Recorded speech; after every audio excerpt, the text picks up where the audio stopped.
Hello, everybody.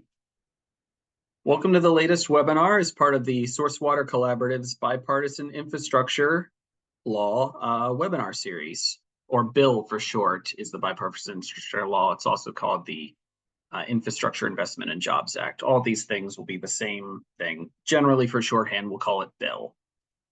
I'm Sean Jackson with Clean Water Action and a member of the Source Water Collaborative. I co-planned this webinar and will be facilitating us here today. So thanks for joining us. Before we get started, just a couple of housekeeping items.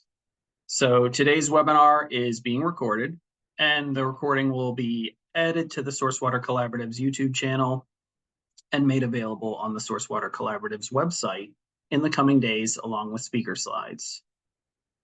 The chat box is available for comments and discussions. We encourage the use of the chat to connect with others and to share resources and information. Now, the chat box is different than the Q&A box, both of which are on the bottom of your screen. The Q&A box, you'll notice on the screen there, this is where you add your questions throughout the presentations. We'll have a couple of minutes at the end of today's webinar for Q&A. For questions you see in the chat that you would also like to see answered, please upvote the question. To upvote a question, click the thumbs up button on the question you want answered. I will also I'll try to pick the most upvoted questions in the Q&A to be sure we get the most pressing questions you all have. So if you really want to see something answered, just upvote it. Additionally, if your question is very specific to a potential speaker, just say that in the Q&A. Now I'll kick off on introducing the BILL Learning Exchange webinar today, and eventually our speakers. So next slide, please. Today's webinar series is brought to you by the Source Water Collaborative. The Source Water Collaborative was founded in 2006 with the goal of combining the networks and expertise of a diverse set of member organizations to protect drinking water sources. You can see on your screen here the logos from all the organizations that are part of the Source Water Collaborative.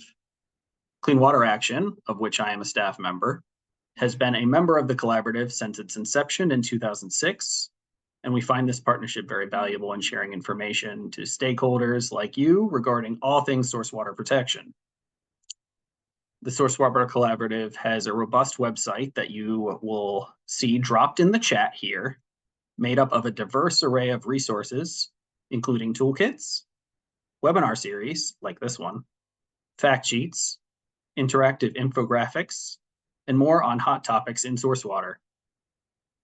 As part of the Source Water Collaborative's work, we have co-created the BILL Learning Exchange webinar series to elevate how funding could be used to protect drinking water and help to navigate some of the processes and possibilities.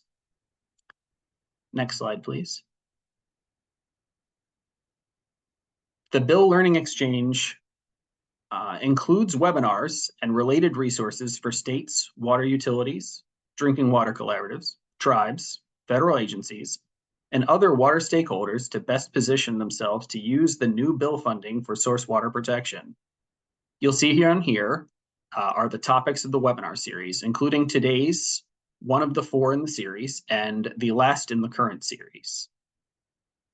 To find recordings from previous webinars, please visit the Source Water Collaborative's BILL Learning Exchange website, where you will find additional BILL resources and recordings from the webinar series.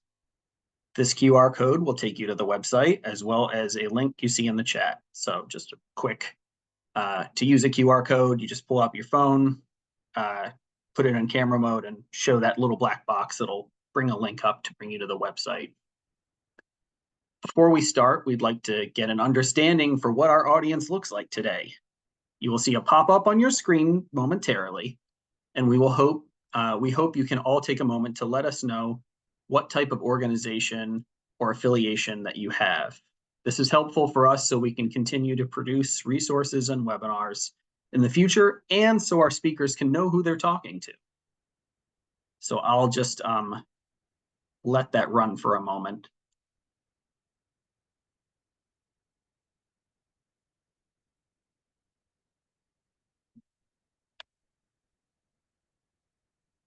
Give it about 10 more seconds or so.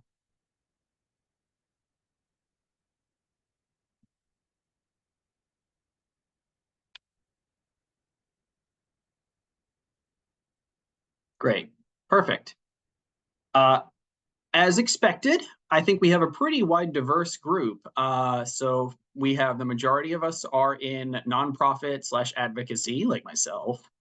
And then we have a bunch of people from state, local, and federal government. There's a few people from academia. So we have pretty much everything under the sun pretty well represented. So that's really good to hear. I'm glad all of you can come and learn a little bit more about, I think, a really important topic in protecting our waters. Next slide, please.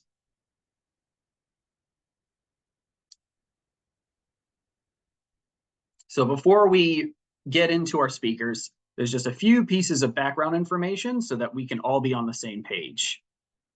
First, I'd like to explain a little bit more about source water protection.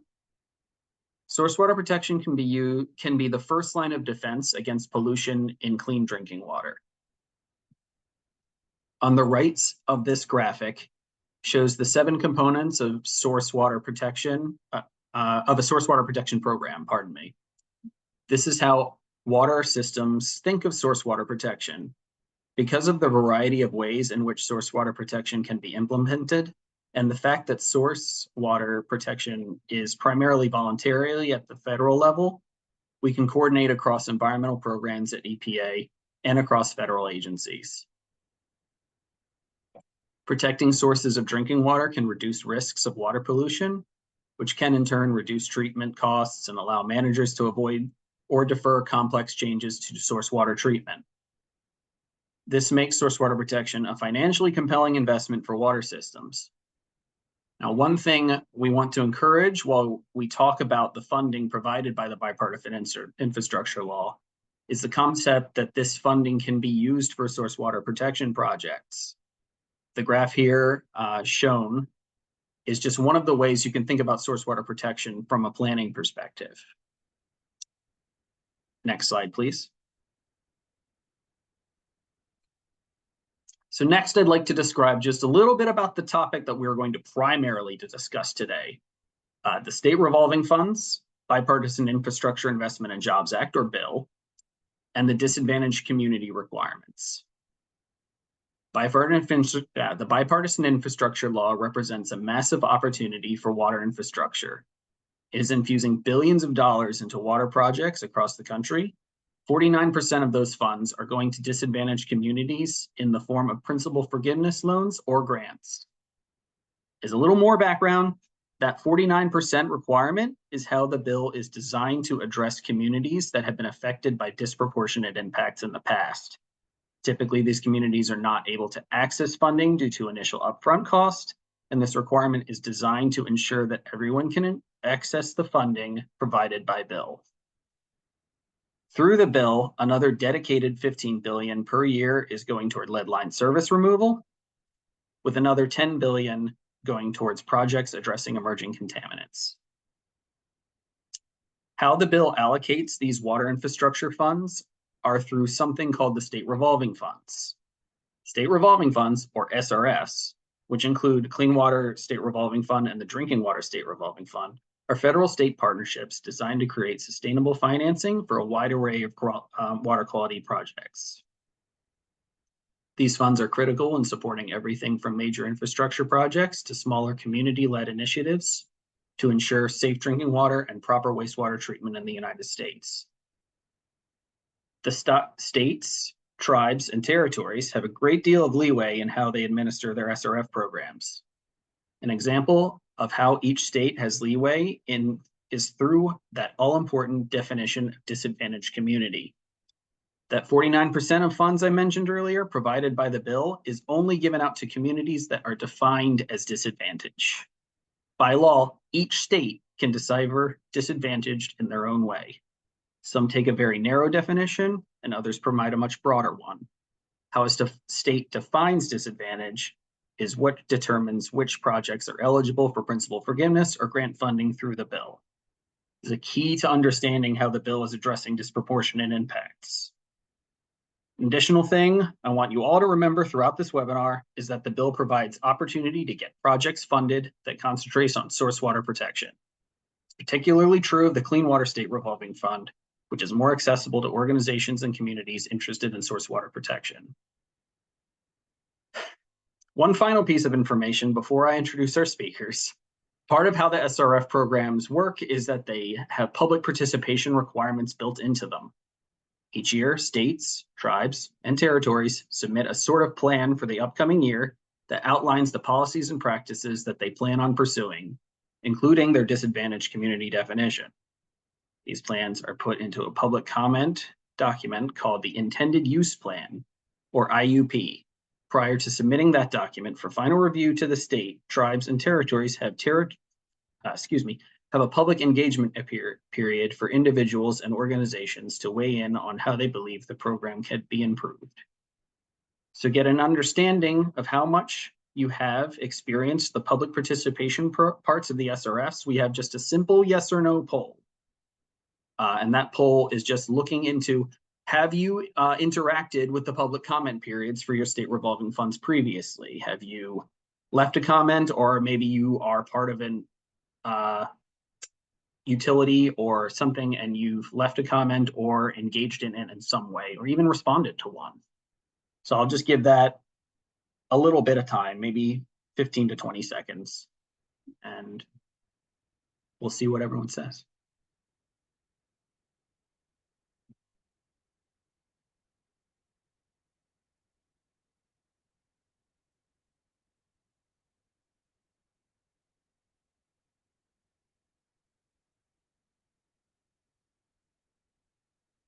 Great. Yeah, unsurprisingly, the majority of people have not engaged in the public's comment periods. This isn't surprising because most states will tell you that they receive 1 to 2 to none comments every year. Very few have received comments in the past. This is increasing since the bill has come out, but it is still a largely underused service of the state revolving fund programs. So next slide, please. Our remaining agenda today is fairly straightforward. First, we'll hear from our speakers. Today, we have a great opportunity to hear from some amazing speakers. All 3 speakers are rock stars in the infrastructure financing space. They're here representing their state's fantastic SRF programs, and we're very thankful they're spending their afternoon with us. After we hear from our speakers, we should have ample time for questions and answers. So get your questions in that Q&A box and upvote ones you want answered, and we'll try to get to as many as we can. We'll then leave you with some hopefully actionable items and resources. As a reminder, if you want to review anything here, the recordings will be available on the Sourcewater Collaborative Bill Learning Exchange website. Our first speaker is Marissa Jacoby. She is the Public Health Transit Treatment Program Administrator for the Delaware Department of Health and Social Services Drinking Water State Revolving Fund Program. Next, we will hear from Michael Grange, who is the Infrastructure Funding Section Manager for the Utah Department of Environmental Quality's Division of Drinking Water. As Section Manager, Michael leads a team of project managers and program coordinators implementing the Drinking Water State Revolving Fund Program in Utah. Last, we will hear from Shannon Fisher, who is the North Dakota Drinking Water State Revolving Fund Program Manager and has been in that position for 6 years. She has a bachelor's degree in civil engineering from the University of Minnesota, Twin Cities. And with that, I'm very happy to pass it over to Marissa, who is going to tell us all the great things they're doing in Delaware. Thank you so much. I'll just wait for the slides to come up and then we can get started. Perfect, thank you. So like Sean said, I'm Marissa Jacoby, Program Administrator of the Delaware Drinking Water State Revolving Fund. Before we go to the next slide and start discussing our disadvantaged community definition, I'm just going to tell you a little bit about the state of Delaware. So with only 3 counties, Delaware has the fewest number of any state. Delaware is the 2nd smallest state and is the least populated state in America, with a population of 1,018,396 people. Delaware is one of only 5 states without sales tax. With an average altitude of 60 feet above sea level, Delaware is the lowest state. Delaware is home to one of the oldest lighthouses in the United States, which is the Henlopen Lighthouse. And the first log cabin in America was built in Wilmington, Delaware. We have a total of 457 water systems. 202 of those are community water systems. 82 are non-transient, non-community, and 173 are transient, non-community. Next slide, please. Thank you. So as Sean mentioned, with the bill or bipartisan infrastructure law, there was a push to update all of our disadvantaged community definitions to align with the Justice 40 initiative. But before we get into the new definition, I thought it was important to talk about the pre-bipartisan infrastructure law definition. So in 2021, our disadvantaged community definition was defined basically only using the affordability criteria, and then you could go to the next in-need community as identified by the financial review and affordability criteria and based on the project priority. So if you're familiar with the SRFs, there is a project priority list or a PPL in which all of the projects being submitted to the program for funding are ranked and put into an order. Typically, the highest ranked projects on the PPL are the projects to receive subsidy, as those would be the projects with the most beneficial impact to the environment and public health. The affordability criteria, as you can see on the slide, it's not a whole lot of information, but it's 1.5% of the median household income, or MHI, is considered affordable for a single wastewater or drinking water residential user rates. And then 3% of MHI is considered affordable for combined wastewater and drinking water residential user rates. So next slide, please.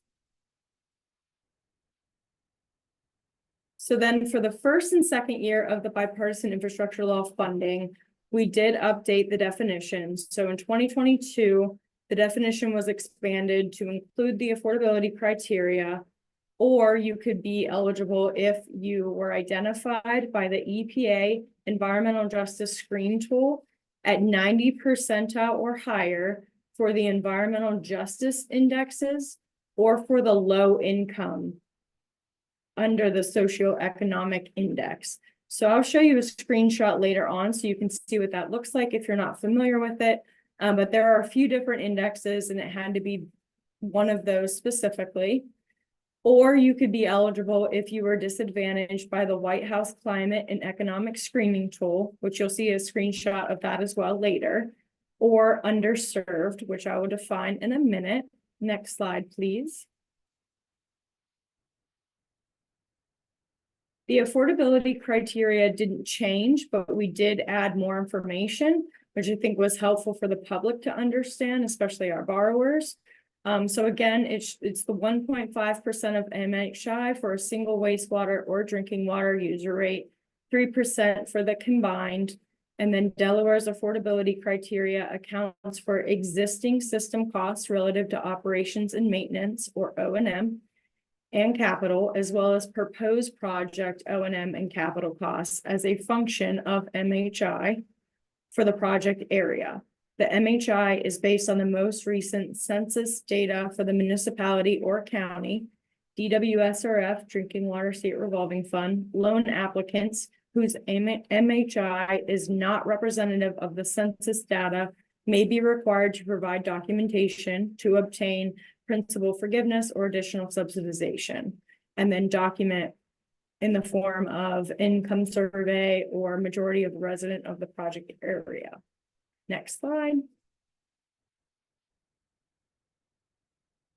And then underserved is defined in the Safe Drinking Water Act as a political subdivision of a state that either, as determined by the administrator, does not have household drinking water or wastewater services, so they would have a septic or a private well, or is served by a public water system that violates or exceeds as applicable a requirement of a national primary drinking water regulation issued under section 1412, including a maximum contaminant level, treatment technique, and an action level. So all of those different criteria, you just had to meet one, and then you would be eligible for the subsidy or principal forgiveness. Next slide, please. And I kind of mentioned this earlier. So the driver for this change was to meet the White House Justice 40 initiative with the bipartisan infrastructure funds. There was a great push, obviously, to get 49% of that money to the disadvantaged communities.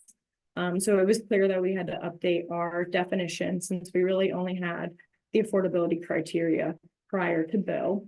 Next slide, please.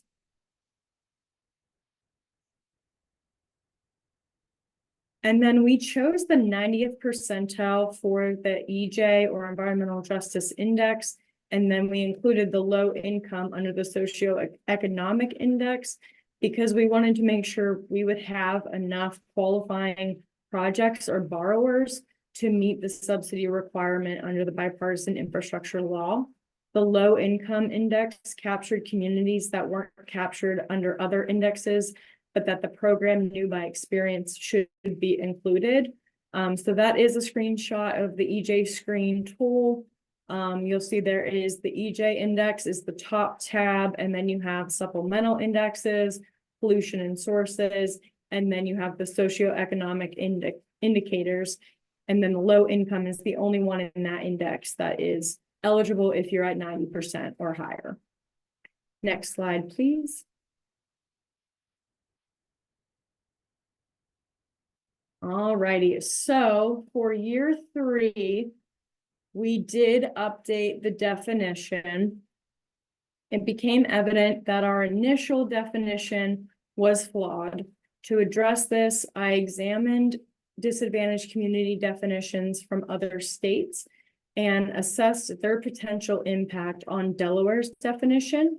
So the additional standard listed on the slide, which is the project area is confined by and benefiting specific census tracts that have a percentage of population that is below the poverty level, which is greater than the statewide percentage of population below the poverty level. This is actually a criteria that the state of Kansas uses. And when I looked into it, it expanded the eligibility for additional subsidies to more communities in Delaware. This revised definition was introduced to our Water Infrastructure Advisory Board in a public hearing and was open to public comment for 30 days.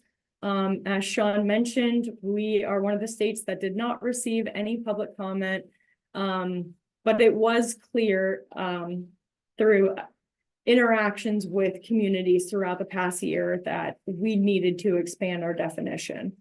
So I'm going to illustrate how this standard has extended support to a wider range of communities in the state of Delaware. You could go to the next slide, please. All right, so let me explain this slide a little bit. The top left is obviously the census data. Right below that is another screenshot of the EPA EJ screen tool. It's a little hard to use if you've never used it before. Basically, you'll go to the website and then you can put in the community or location that you want to search. You'll search it, and then a little cross will come up on the map for where you wanted to search. You'll click on that and you'll have an option to pull up the report.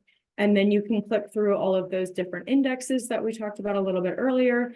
And then you'll see, it's kind of hard to see on the slide, but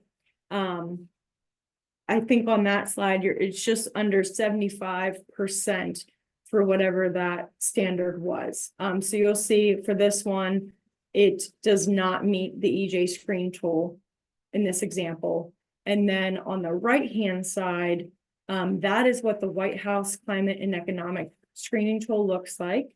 This one is very user-friendly. You just put in the location and then it'll tell you right there if it's disadvantaged or not. It'll say yes or no, as you can see on the slide. This was for Magnolia, Delaware, and the White House screening tool did not consider it disadvantaged. So as you can see on the slide, in Delaware, the statewide percentage of the population below the poverty level is 9.4%. In the town of Magnolia, 16.8% of the population is below the poverty level. So without adding that additional standard in 2024, the town of Magnolia was not considered disadvantaged. And this is something that community members and people on our Water Infrastructure Advisory Board had brought to my attention outside of the public comment period, but it was definitely taken into consideration when revamping our 2024 definition. Next slide, please. So the same is true for Harrington, Laurel, Seaford, and Blades. In Harrington City, 13.3% of the population is below the poverty level. In the town of Laurel, 39.6% of the population is below the poverty level. And then in the city of Delaware, 20.2% of the population is below the poverty level. In the town of Blades, Delaware, 12.9% of the population is below the poverty level. And then I just checked before this webinar, the town of Milton is also included in this, and I'm sure there's many more that'll be brought to my attention, but this additional criteria to the definition does allow a lot of additional communities to be eligible for subsidy. If you could go to the next slide, please. This just gives you a sense of the bill funding and additional subsidy or principal forgiveness that is available in Delaware. We don't have our allocations for 2025 and 2026, so those are just anticipated. But you can see the different rows. They have supplemental, emerging contaminants, and lead service line. Those are the three pots of money under the bill. And like Sean said, 49% of those funds have to go out as additional subsidy in the form of principal forgiveness or a grant. The emerging contaminant grant is a little different. I don't want to confuse anyone if you're not familiar with the SRF, but the emerging contaminant grant does go out 100% as principal forgiveness or additional subsidy, net the set-asides, which is used for technical assistance and things of that nature. So that's why those numbers look a lot higher when you compare them to the supplemental and the lead service line. Next slide, please. So this gives you a little bit of an overall view of our disadvantage subsidy provided in the state of Delaware. So pre-bill, you can see it was just over 3 million. And then in 2022, when we had the bill funding, it went up to 8.1 million, which is very significant. Wonderful that we were able to help that many people in the state of Delaware. And then in 2023, we are still working to achieve those subsidy requirements. That's why it looks a little bit lower. Next slide. And then if anyone has questions, if they want to put it in the Q&A, I'd be happy to answer them. If you want to contact me, the best way to do that is our resource mailbox. So that's DHSS_DPH_DWSRF@delaware.gov. And that QR code will take you directly to the Delaware Drinking Water State Revolving Fund website. And if you would like to learn more about what we do for source water protection, you can navigate on the website to our intended use plan. It is posted at the bottom of the website under program overview. And then on the right-hand side, you could also see how we rank those projects that end up on our PPL. And just so everyone knows, for source water protection projects, you do receive 50 additional points on your PPL for those types of projects. So I'll hand it back over to Sean. Thank you so much. Thanks so much, Marissa. Just as a quick reminder, the PPL that Marissa mentioned, a lot of states rank the projects and give out points for projects that they find particularly useful for their states. So in the case of Delaware, source water protection projects are given a lot more credence to the kinds of projects they're going to fund. All right, great. Well, thank you very much, Marissa. Michael, you are up next. Great. Thank you, Sean. All right, yes. Good afternoon. My name is Michael Grange. I am section manager for the infrastructure funding section within the Division of Drinking Water here in the state of Utah. I've been here for almost 18 years now, all of that within the division and all of it with the state drinking water state revolving fund. Next slide, please. Give you a little bit of background on Utah in general. We'll talk a little bit about our DWSRF program, talk about our disadvantaged community definition, and then talk about the hardship funding map that we developed and how we're using that in our program. Go to the next slide, please. Currently, we've got just over 3.4 million people in the state. We have 82,000 square miles of land in the state. That's the 12th largest land area-wise. We're the 30th in population, and we're growing 6th in the nation in percent growth. So we're growing pretty quickly, kind of wondering where we're going to put these people and how we're going to give them water. We currently have 1,060 active water systems. If you go to the next slide, please, we'll talk about those water systems. Currently, we have 506 community water systems. We have 85 non-transient water systems and 469, 85 non-transient and 469 transient water systems. Our community water systems, they're on the lower right-hand part of the screen. We have 5 very large water systems, 63 large water systems, 50 medium-sized water systems, 133 small, and 255 very small water systems. So as you can see, most of our systems serve populations of less than 3,300 populations. So we deal with a lot of small systems here in the state. Next slide, please.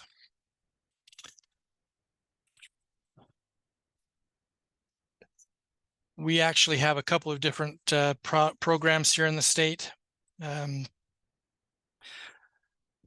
First of all, the federal program governed by federal statute, but the drinking water SRF program is a tool that we use and that all states can use to achieve public health protection objectives of the Safe Drinking Water Act. These programs are governed by an interim final rule that was passed and published in the Federal Register back in 1998, 1999. But under that rule, states are to develop a priority system that ranks individual projects to receive financial assistance.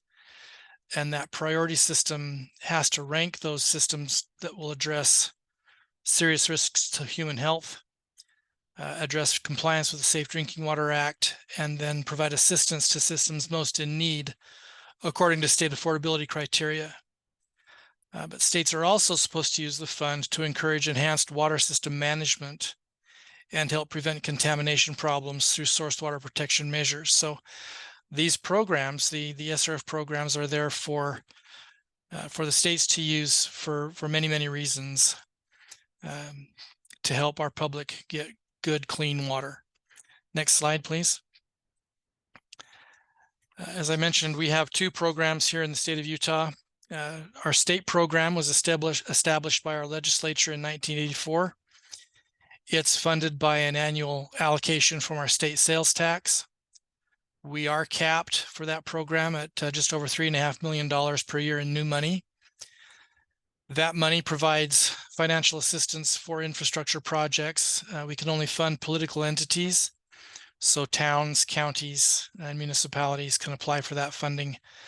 We also provide the money for our federal program state match that's required. Every SRF program is for the federal program is required to provide 20% state match to the program. The federal program was established by the 1996 Safe Drinking Water Act amendments. We receive an annual capitalization grant from Congress through EPA. Utah is a 1% state, which means whatever Congress allocates to the program, we get 1% of that here in Utah. Prior to the bipartisan infrastructure law, we were averaging right around $10 million in new money. That money provides financial assistance for infrastructure projects to political entities or to privately owned water systems. Next slide, please. Just a graph for our federal program. As you can see, as I mentioned, over the last 20 odd years, our federal allocation was pretty steady. The one graph bar there in 2009 was the American Reinvestment Recovery Act under President Obama, where we received another $19 million one-time funding. And then the last 3 years, 2022, 2023, and 2024, those are the allocations under the bipartisan infrastructure law, where you can see the gray bars are the supplemental construction fund. The golden yellow bars are the lead service line funding, and then the green bars are the emerging contaminant funding that we've received thus far. Cumulative allotments over the term of the SRF program for the federal dollars from 97 through 2024, Utah has received just under $450 million in new money from the federal government for our program. Next slide, please. Getting into our definition of disadvantaged communities. Historically, we used what most other states have used, which was the median household income provided by the census. In the early 90s, those that were managing the program decided that using 10-year-old data for disadvantaged communities was something that they didn't want to do anymore. It was quickly out of date. So they determined that they would use a term called the median adjusted gross income. And that information is prepared every year by our Utah State Tax Commission based on the prior year's tax return data. So in our rules and in our intended use plan, we defined, prior to the bipartisan infrastructure law, a disadvantaged community was defined as a community located in an area which has a median adjusted gross income which is less than or equal to 80% of the state's median adjusted gross income, as determined by the Utah State Tax Commission from federal individual income tax returns, excluding zero exemption returns, or where the estimated annual cost, including loan repayments, of drinking water service for the average residential user exceeded 1.75% of the median adjusted gross income for that area. The challenges to that definition, that MAGI data is available only on municipality level or zip code level.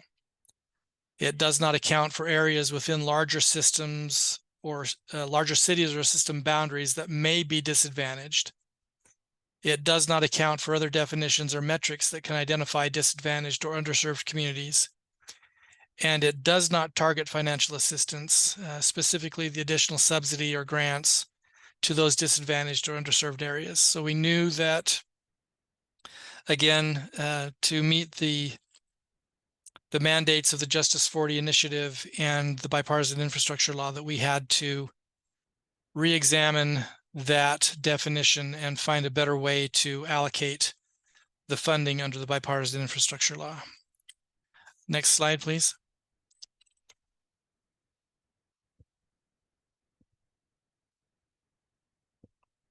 And the next one, please.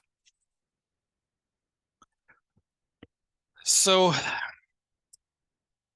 we looked at a number of different ways to update that definition. First thing we did was we looked at evaluating the EPA's EJ screen tool. We wanted to identify which, if any, of the available demographic metrics were applicable to Utah. We looked at all of the metrics that they included there, and Marissa did a great job of identifying those, showing that on her screenshots. We looked at the people of color, we looked at low-income households, we looked at unemployment rate, we looked at the demographic index, other EJ indexes on that screen, EJ screen tool. We also looked at maybe establishing Utah-specific drinking water-focused indexes. Looked at maybe trying to find a drinking water quality index. Looked at E. coli positive samples, lead action level exceedances, nitrate MCL violations, whether or not there'd been do not drink orders or boil orders. We looked at ways of assessing whether there were drinking water reliability issues within water systems, whether they had significant deficiencies, whether they were on the EPA's targeting tool scores. That IPS points, I'll get into that in just a minute. I'll go through these others first, but the failure to fix violations, whether they had certified operators, whether they were unapproved, whether they were required to disinfect, all these things, whether there were, could be Utah specific indexes. That IPS acronym, we have in Utah a rule that we call our improvement priority system. It's a way for us to assign deficiency points to water systems for specific deficiencies within the water system, whether it be an infrastructure specific deficiency, whether it's a sampling deficiency or reporting deficiency or whatever. We have a rule. It's our drinking water specific 400 rule under our rule system here in the state. But there are specific points associated with specific deficiencies and specific water system types, whether it be community, non-transient, non-community, or transient, non-community, are allowed a specific number of points before they go from being an approved system to a not approved system. And so based on those points, we were looking at maybe establishing a drinking water reliability index that we could use to help improve our disadvantaged community definition. In the end, we determined, well, excuse me, let's go to the next slide first, and then we'll talk about that. So based on those evaluations, we then went to stakeholder input sessions. We contacted a lot of the different stakeholders throughout the state, and most of Utah's population is centered around what we call the Wasatch Front. We have the Wasatch Mountains that run basically north to south, from Ogden on the north to Spanish Fork on the south. We have another significant population area centered around St. George in Washington County in the southwest of the state. We had some division staff that was assigned to this task of redefining this definition. They worked with people from both Ogden and Salt Lake City, and they discussed these different metrics that we were looking at. And they identified some indexes within the EJ screen metrics that appeared to be most applicable, and identified the demographic index as the most applicable index. And they determined that it was a good match for the current understanding of disadvantaged areas within both Ogden and Salt Lake, based on housing quality, income levels, population, and demographics. And so we started working on ways to integrate that demographic index in conjunction with our median adjusted gross income definition into our disadvantaged community definition moving forward. So for 2022, and if you'll move to the next slide, please. For our 2022 intended use plan, we included the following as our definition of a disadvantaged community. The disadvantaged community criteria as applied to lead service line replacement funding is expanded to include zip codes or census tracts with a local MAGI, median adjusted gross income, that is less than 80% of the state's MAGI, as well as applying a demographic index. Expanding the criteria in this way not only ensures that disadvantaged areas within a community or service area are not overlooked or disqualified from receiving assistance that is needed, but it also prioritizes funding for these communities. Communities meeting the criteria are eligible to receive grant funding or for forgivable loans in accordance with BIL requirements. So next slide, please. The next challenge that we faced was actually developing the way to implement this criteria and this definition, and then helping our communities and our consulting community actually find a way to know whether they qualified for the subsidy. So we used our in-house GIS expertise to develop a map. And so they combined the MAGI data with census tract data related to EJ Screen's demographic index. They determined that using any area at or above the 80% of the demographic index and combine that with any area with the MAGI, which is less than 80% of the state MAGI index is highlighted. Combined that with drinking water system boundaries that were provided by our Division of Water Resources mapping already available through the GIS system, and combined all of those into a map that is now accessible to our public at large. And there you have the data sources for how they all did this. And believe me, I'm no GIS expert. And so I'm literally amazed at how they put all this together. And so if we could go to the next slide, please, we'll start taking a look at this map that they've put together for us. So as you can see, this is a map of the state of Utah. There in the upper portion of the state, you can see the Wasatch Front is kind of in that, if you could draw a line kind of down the middle of the map from north to south, the Wasatch Front runs along the Great Salt Lake. In the southwest corner, you can see that one little blue stripe. That's kind of north of the St. George area. If you could take this to the next slide, please, we'll zoom in a little bit on the Salt Lake Valley from Ogden, then down to Utah Lake and Spanish Fork on the south. We'll just continue zooming in on the next slide, please. This is a little bit of a description I'm going to go through here. This is a close-up of the Salt Lake Valley. You can see there in the middle, sorry, I keep bumping my camera. You'll see there in the middle the Granger Hunter Improvement District, and this is the example I wanted to use to show how we are now using this definition to better define which water systems can actually qualify for additional subsidy. Our drinking water revolving fund has provided approximately $35 million over the past 5 years to the Granger Hunter Improvement District. $13.8 million in 2022 and 2023 alone. Prior to that, the first $20 million did not include any subsidy because we didn't have this new definition. So based on their median adjusted gross income, they didn't qualify for subsidy because their median adjusted gross income was too high. However, based on this map and the blue areas that you see there where the demographic index and their median adjusted gross income overlap, they now qualify for this additional subsidy under the bipartisan infrastructure law.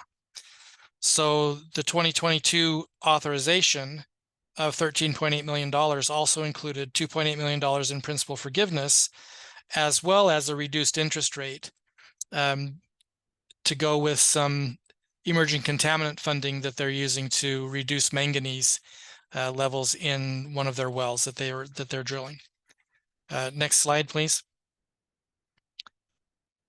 So what we're doing here, we came up with, as we're moving into this new definition of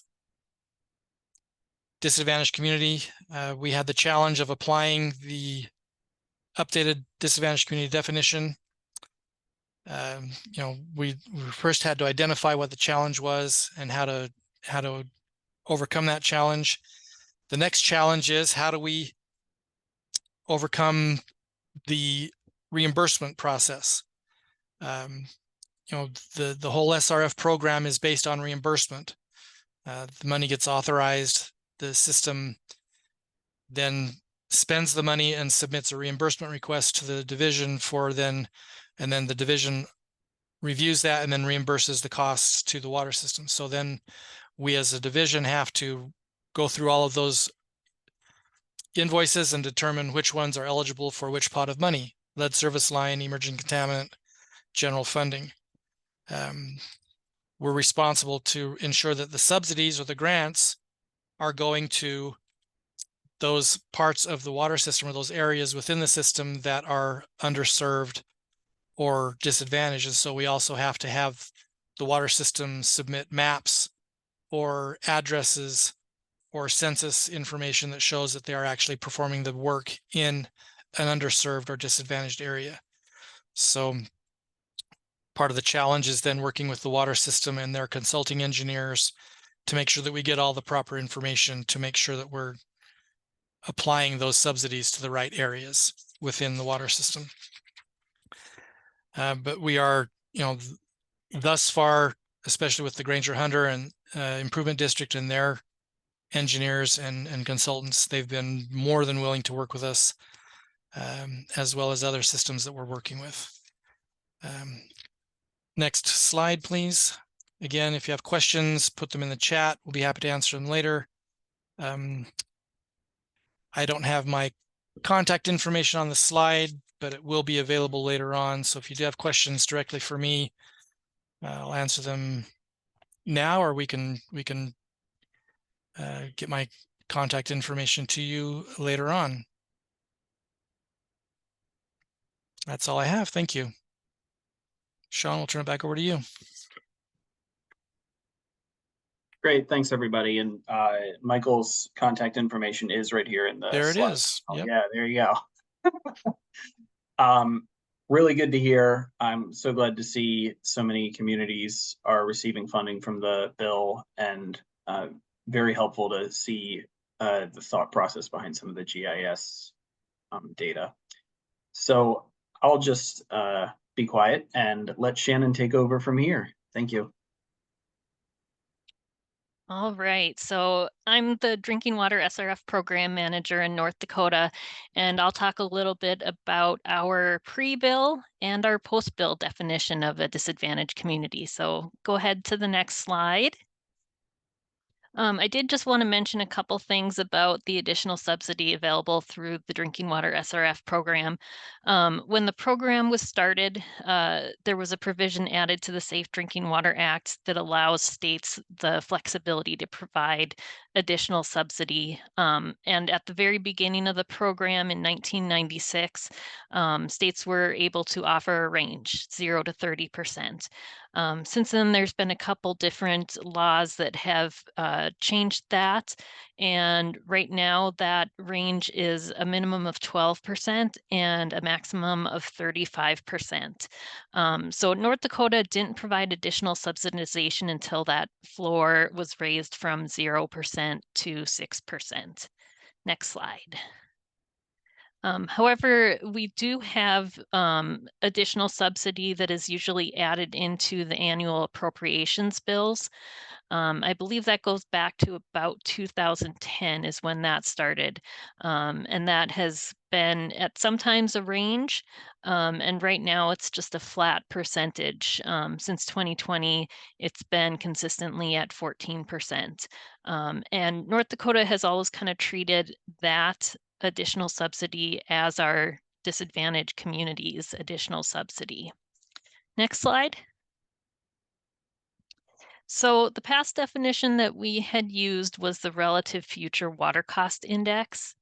And that is just the ratio of an annual residential water user rate after a project, so as the result of the project, as a percent of annual median household income.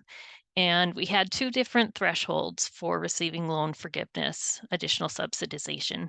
If that percentage was 2% or greater, a borrower was eligible for up to 75% loan forgiveness. And if that range was between 1.5% and 1.9%, a borrower was eligible for 40% loan forgiveness. The data that we got for that definition, the user rates came from the water system. They were self-reported when we were ranking projects. And then the annual median household income is gathered from the most recent 5-year American Communities Survey data. Next slide. So we ran into a couple issues with that definition.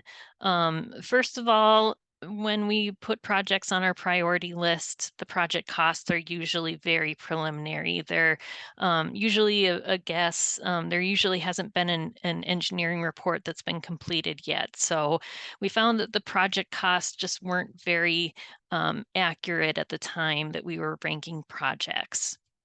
We also found out that it lent itself to the possibility of engineers who are primarily the ones that are filling out our questionnaires for their clients to kind of game the system a little bit by proposing a more expensive project, because that more expensive project might trigger them into being eligible for loan forgiveness. And we did start correcting that a little bit by making sure that when they actually came in for a loan, that we were rechecking their eligibility for loan forgiveness. But that's still kind of a potential issue, because it could still influence a community's decisions on what kind of project to proceed with. Next slide. We also found that that definition may incentivize systems that maybe have currently low rates because they haven't done any infrastructure projects in years, and now they need a really large project to replace, you know, a large portion of the city's water mains, for example. And now they're trying to catch up. They're trying to play catch up. So they have a big project that they need to do. So this kind of incentivized that a little bit. And then one of the other challenges we found was that large cities don't typically qualify based on city level data. We needed to have some kind of mechanism to look at parts of the city and identify parts of the city that may be disadvantaged. Next slide. So once bill came out, we did hold several stakeholder meetings. 2 were in person. One was in Bismarck, which is in the central part of North Dakota. Second was in West Fargo, which is in the eastern part. And then we did hold one on Microsoft Teams. And we were looking for feedback from stakeholders about what criteria should we use when we're defining disadvantaged communities. As was said before, we didn't get a whole lot of public comments back. So we didn't have a whole lot that we were using from the stakeholders when we changed up our definition. Next slide. Couple things that we had in mind when we were looking at developing our definition was the EJ40 goals that were mentioned before in other presentations. We wanted to have good quality data, so we were looking at using EJ Screen or the Climate and Economic Justice Screening tool. We wanted to make the definition broad enough that the bill funds would be able to be used with the large amount of additional subsidy that is required as part of bill. We were concerned about having that definition being too narrow. And then we also used the EPA implementation memo for the bill funds that did provide some guidance to states on criteria that they might want to consider when they're amending their definitions. Next slide. So first of all, we looked at EJ Screen. We found that it's very easy to use. We like the flexibility. It does allow for us to look at a specific, it could be a block group, a tract, city, county. You can add multiple different areas and it'll produce reports for those areas. So that flexibility was important to us, especially since North Dakota has a lot of rural water systems, regional water systems that don't necessarily fit in a census tract. And then the ability to produce printable reports was important. One of the disadvantages was there isn't a whole lot for drinking water indices. No drinking water indices, and then they have one wastewater index that they include in their tool. Next slide. So this is a copy of the report. This is one that I pulled back in 2022 when we first started using the tool, and this is from the city of Bismarck. It shows, as was said in the Delaware presentation, there's a number of different indexes that are included. I highlighted over on the right-hand page, that third page, it has information about different socioeconomic indicators. So that's where we really looked for data. Next slide.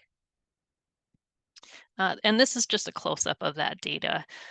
These are the different socioeconomic indicators that are included in that report. And it's nice because it shows, it compares it to the state as well as the nation. Next slide. This is a copy of a new report, 2024. I just pulled this report very recently. EJ Screen has been updated a few times since 2022. Again, the report has pretty much the same information, looks a little bit different, but definitely very handy. On the third page there, I highlighted those same socioeconomic indicators. And I think the next slide, go ahead to that. That shows again, it's basically the same table as was before. And they have updated the data that is used to right now. That EG Screen is using American Community Survey 2017 to 2021 5-year estimates. Next slide. We did look at CEJST as well. Some of the things that we noticed about that is that disadvantaged communities are defined by the tool and the definitions can be somewhat complicated. For North Dakota, it is a fairly small area of the state that qualifies as disadvantaged. There's 22 tracts, basically 9% of the state's population is considered disadvantaged communities. It's harder to create reports. There really isn't the ability to create reports. You can download the data, but it comes out as a very large Excel or CSV file. You are restricted to using tract level data, and very similar to EJ Screen, there's no drinking water indices. There's only one wastewater index. Next slide. I won't go through all of these, but this comes straight from the CEJST website about the data that they use. This is the different definitions that are used to define a disadvantaged community. A census tract has to meet one of these 8 definitions in order to qualify as a disadvantaged community. And the next slide. This shows the map of North Dakota, and again, the areas that are considered disadvantaged in North Dakota are in a darker gray color there. Next slide. So where we ended up after looking at these different tools, rather than using the relative future water cost index, we went to the relative present water cost index.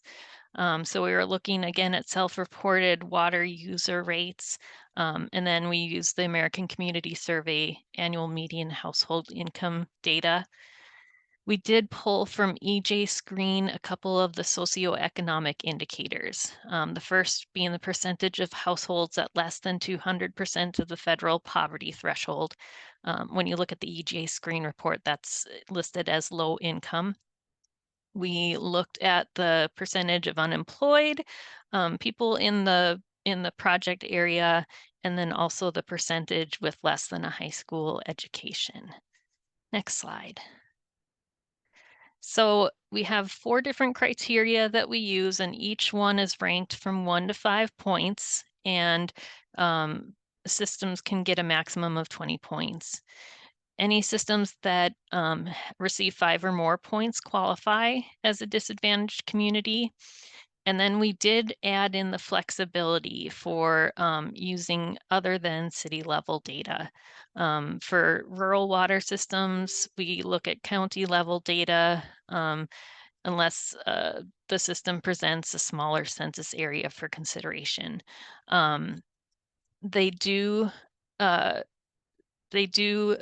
have a couple systems that did submit a smaller area, a census tract area, and we used that data and would verify if the project came in for a loan, that the project area was just going to be within that census tract, and that just the users in that census tract would benefit from the project.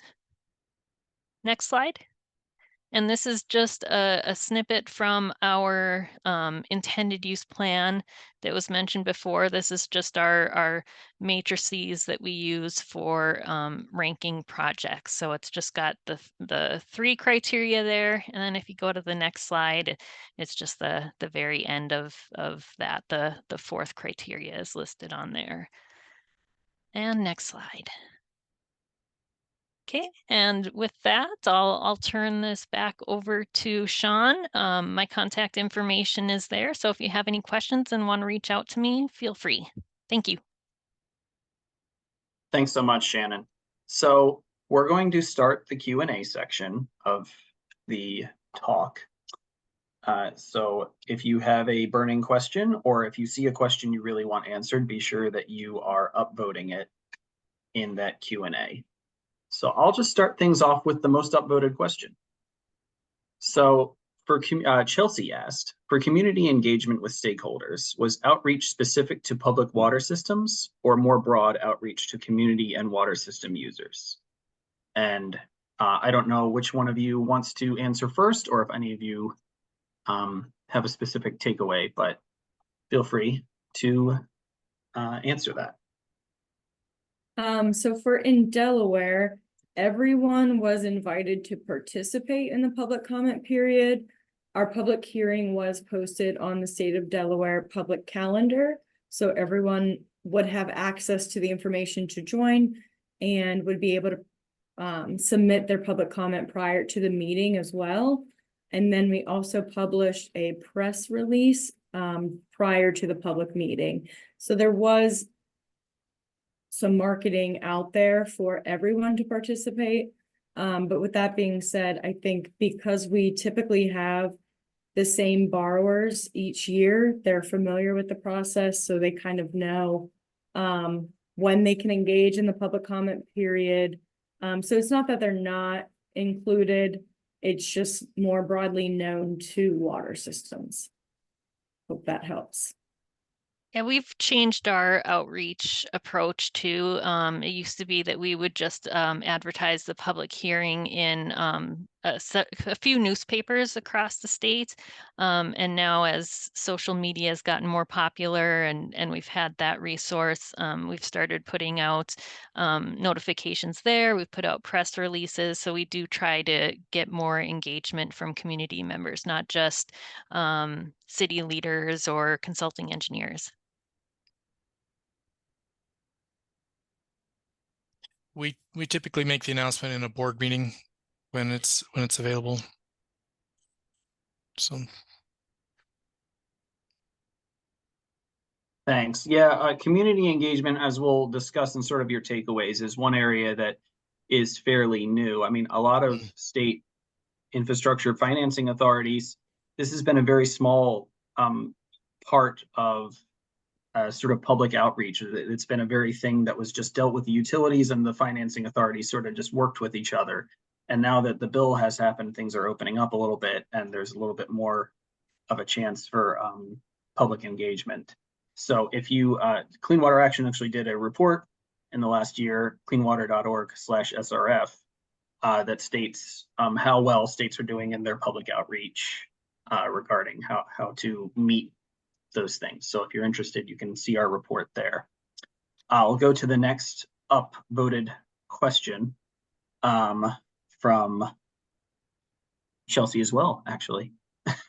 With use of EJ Screen and CEJST tools, was there pause around indicators related to race/ethnicity, specifically considering Title VI of the Civil Rights Act and Title 40 EPA non-discrimination law?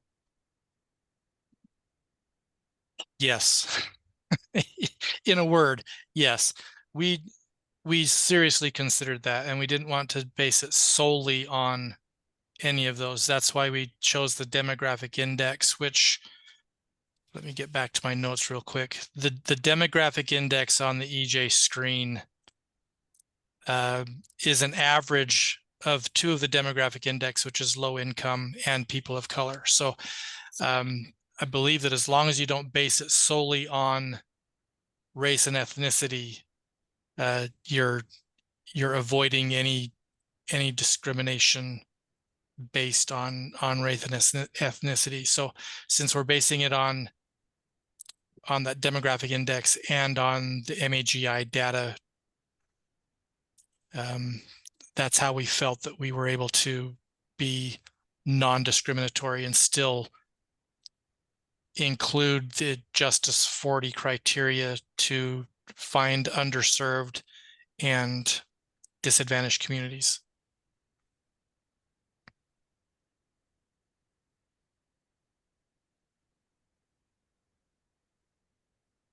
I think we had some of the same concerns. We opted not to use any of those indicators in North Dakota. It is not a part of our definition at the time. Great, thanks a lot. And here's a question from Jeffrey Fish, that is. How might Bill help with regional planning and advancement for disadvantaged communities with or without A, water quality issues, B, loss of certified operator, and or C, remoteness of the utility in lieu of shoring up small and very small utilities and their operations? I'll respond to that. I guess the criteria that we looked at for disadvantaged communities is only some of the criteria that we look at when we rank projects. We do look at the components of the projects and their water quality, water quantity issues, infrastructure adequacy, the issue with the operators and potential operations and maintenance issues. Those are things that we take into consideration as well when we rank our projects. The only thing that I would add to that is because states have the flexibility to use 31% of the total allotment for their set-asides, which is primarily used for technical assistance, which could help with the water operator education. That is a way that Bill could help with that. It would be increased technical assistance. So you could just look at your state's website and their intended use plan and see if that's something that they offer.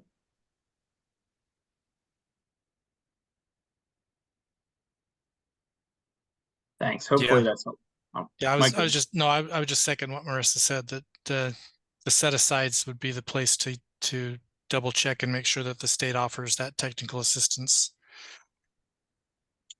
Yeah, the intended use plans, by the way, are an amazing resource if you want to know more about your state's program and the policies and practices that the state is putting in place to help fund everybody. I have a question from Philippe. How has PFAS factored into the analysis and planning related to the bill and disadvantaged communities, if at all?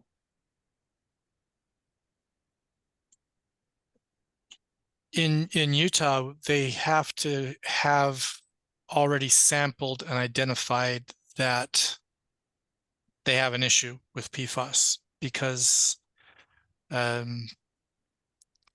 as I understand it, the bill funding doesn't pay for sampling and analysis. I'm not the expert on the PFAS side of things. That's going through another section. So we can't pay for the initial sampling to determine if you have PFAS, but if you have sampled and identified that PFAS is an issue, then we can work with you to develop treatment and remediation. So Yeah, that was another change that North Dakota made to our ranking criteria for the intended use plan as part of bill. We did have to add in some criteria that allowed us to look at projects for emerging contaminants. And so we have been asking, kind of as Michael mentioned, systems to submit any testing that they've done so that we can verify that there is a need for a project based on that. Yeah, and then I can just add, so for the bipartisan infrastructure law, emerging contaminant pot of money, emerging contaminants are eligible, but the primary focus is to address PFAS with that pot of money. And then 100% of that money goes out as principal forgiveness, net that 31% that goes to the set-asides, and then 25% of that has to go to disadvantaged communities.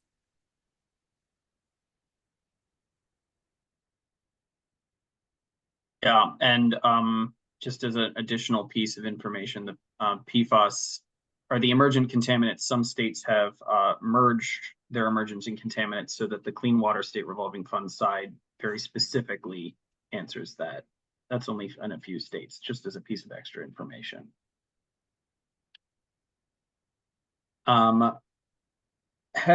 This is from an anonymous attendee, but that's fine. Has there been any movement to encourage EJ screen or either any of the screens for that matter to incorporate SIDWA, that's Safe Drinking Water Act, or Clean Water Act violations, i.e. SSOs, CSOs, lead line inventory expediences, etc.? That would probably be handy. I know we do use that information as well when we're ranking projects. It would be nice to have it in one place for sure. Yeah, same here. We use that information when ranking.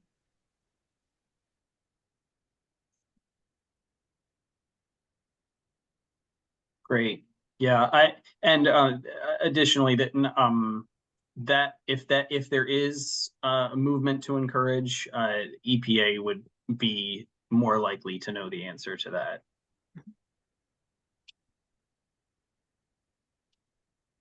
So most annual reports mention water utilities that received funding. How do you navigate the overlap between PWSs and census tract zip codes? This is a question from Sam.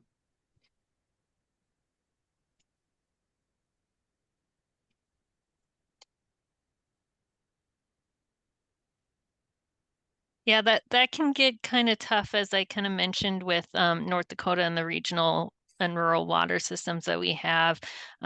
We do as best we can to look at the entire service area of the water system, but typically we're a lot of times pulling in multiple counties information and doing a weighted average the best as we can. And then they also have the opportunity to do an income survey for the project area where the project would benefit, if that makes a difference for the community.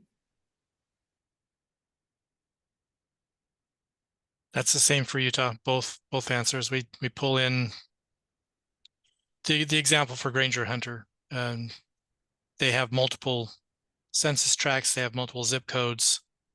So previously we would do a weighted average of the zip code MAGIs, and now we're looking at census tracts and pulling that information in to develop a comprehensive subsidy number.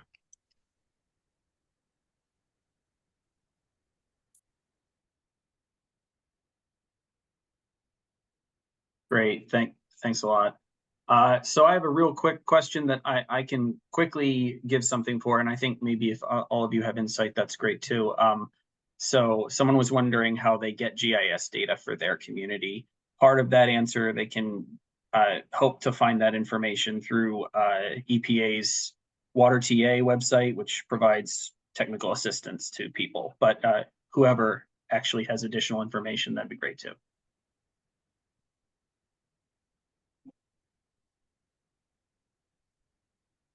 I think it's going to vary from state to state. As I mentioned, here in Utah, ours came from our Division of Water Resources. Specifically, we use them because they have the data on water system boundaries in their ArcGIS data set. But for other states, it may be different. It could be if they have a state, oh gosh, now I'm drawing a blank. Wow, sorry. Were you going to say USGS, the equivalent of the geological survey. If they have a state geological survey versus the US geological survey. But like I say, it's going to vary.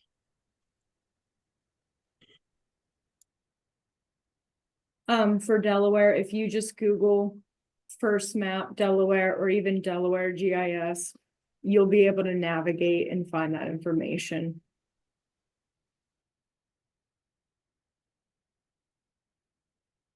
Great, thanks.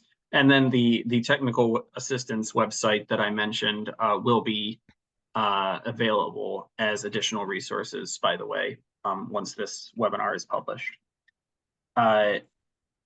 A very good 101 question. What does being on the intended use plan mean for a community?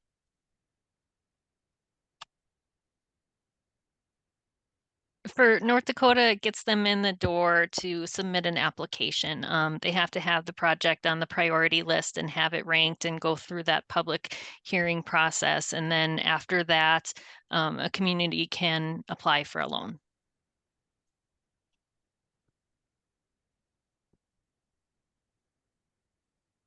Yeah, in Utah, it means that they've submitted the application and they're on the funding list and they've been approved for funding. In Delaware, if you are in the intended use plan, it means you submitted a notice of intent to the program, which is just exactly as it sounds, an intent to move forward with the program and ask for funding. So just the same as North Dakota. Yeah, and in North Dakota, it's not an obligation for systems to come in for funding. It just gives them the opportunity to.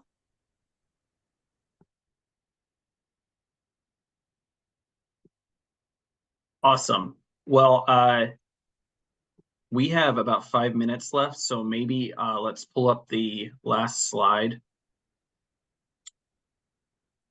And if we wind up having more time, that's great, and we can maybe go through one more question. But we'll see. But we don't like to leave any kind of webinar without some kind of action that you can do or tell you sort of the rudimentary important information. So one of the things that you can take away from this is that in order to get a better understanding of your state revolving fund program, you can just contact your state revolving fund SRF authority. All of them have contact information, and if you're interested and you think you have a project that should be funded, you can contact the primary contact person and they will help point you to the right places. This is also true if you don't know where to start. That Water TA website, TA meaning technical assistance, by the way, through the Environmental Protection Agency is another amazing resource. If you just don't know where to start, if you are having trouble finding funding, whatever, it's a great place to start. Another place to just get started, finding your state's intended use plan. I saw a couple questions in the chat about this. If you're looking for the intended use plan or IUP, the easiest way to do it is to just Google your state name and intended use plan year. And that'll be the best way to do it. Finding it through each state's particular website can be challenging. Once again, I'm going to plug my report. cleanwateraction.org/RSRF talks about the challenges. If you don't know the word intended use plan, how hard it is to find that information. But as another amazing resource, learning your intended use plan is the best way to find out about your state's policies and practices regarding the state revolving funds. And then the last bit of piece of information for you to take away, every state has these public engagement periods. As they mentioned, they're trying to ramp them up. They want to hear from you. If you read that intended use plan and you say, wait a minute, I see a problem, and it's a well thought out problem, you can engage in that public comment period. Of course, start that conversation with your SRF authority prior to leaving the comment if you can. But that is your way of officially commenting, and the states will respond. They have to. So just keep that in mind as a tool that I think we've all seen is fairly underutilized. And if you have thoughtful comments about how to improve your state revolving fund program, that is a great way to do it. And yeah, finding your state contact information is possible. EPA has a website about it. I can't quite see it, but I think I have the link down there on the bottom of the screen. If you're looking just to find a person to talk to. So that's another amazing takeaway that you can potentially have. We have about 2 minutes. I wonder if I can find a very quick question.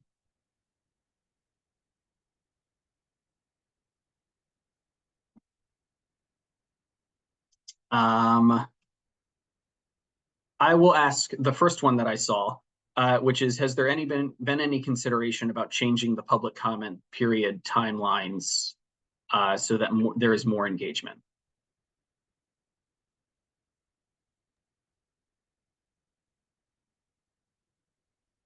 In North Dakota, we really haven't thought about either direction, I guess, giving more time or less time. We've kept it the same. Yeah, same for Delaware. I don't think we are allowed to go under 30 days. But we could consider extending it. Great. That's thank you all so much for joining us. This has been a great opportunity for those of you who are not around this much. We don't get to talk to the people running these programs very much. So this has been an amazing opportunity. I want to thank all three of our speakers for giving us their time and talking about their programs. I learned a lot. I hope everyone else learned a lot. If you want to know more, this has all been recorded. It will be available on the Source Water Collaborative website. I thank you all very much for spending your afternoon with us, and I hope to see you all very soon. Thank you.